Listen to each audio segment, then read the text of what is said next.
श्री स्वामी समर्थ, जय जय स्वामी समर्थ। अवधूत चिंतन श्री गुरुदेव दत्त।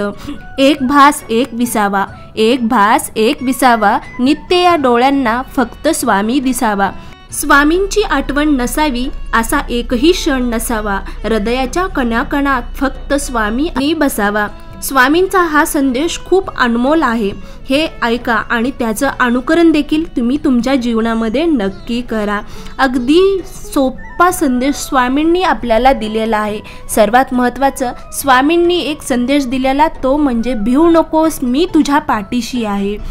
दुसरा संदेश आपल्यासाठी खूप अनमोल असा आहे। स्वामी भक्तांनो, स्वामी महाराज म्हणतात, जो माझी अनन्य भावनेने भक्ती करतो त्याची योगक्षम मी स्वतः वाहत असतो।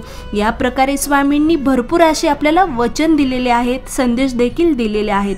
त्यातीलच एक हा संदेश तुमच्यासाठी आज मी घेऊन आलेली आहे।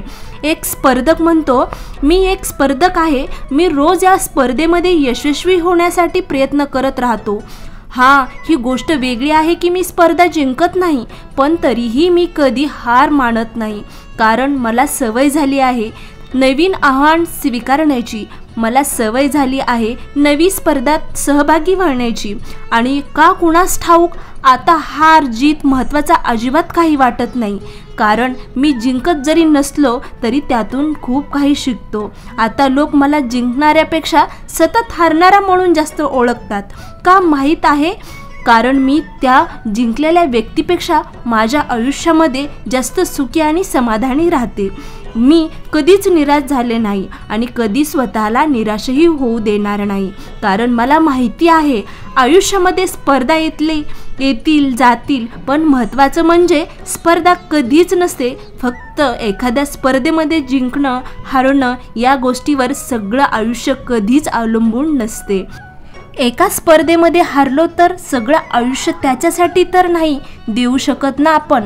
अजूनही कितीतरी पर्याय असतात, अजून कितीतरी मार्ग असतात, किंवा आपण स्पर्धेमध्ये तयारी करताना ज्या गोष्टी शिकलो त्या गोष्टीचा आधार घेऊन आपण सुखी आणि समाधानी जीवन तर नक्कीच जगू शकतो असं मला वाटतं। म्हणून मी जिंकल्यापेक्षा जास्त सुखी आणि समाधानी राहते। अहो, ईश्वर प्रत्येकाला आयुष्य देतं, प्रत्येकासमोर आव्हान देतो, प्रत्येकाची परिस्थिती वेगवेगळी देतो, पण कोणाला कसं आयुष्य जगायचं त्याचं पूर्ण स्वातंत्र्य हे ईश्वर देतो ना। मग हे आपण पाहायचं की आपण कसं जगणार आहोत, एखाद्या स्पर्धेसाठी पूर्ण आयुष्य घालायचं की नाही, पुन्हा पुन्हा नवीन स्पर्धेची तयारी करत आयुष्य जगायचं।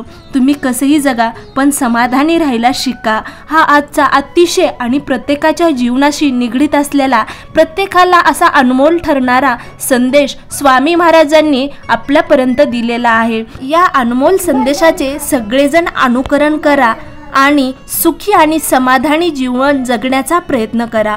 तसं तर प्रत्येकाच्या जीवनामध्ये या धावपळीच्या जीवनामध्ये संकट अडचणी असतात, पण त्यातून निराश न होता योग्य तो मार्ग स्वीकारणे, योग्य त्या पथमार्गावर चालणे हाच स्वामींचा आपल्याला संदेश आहे।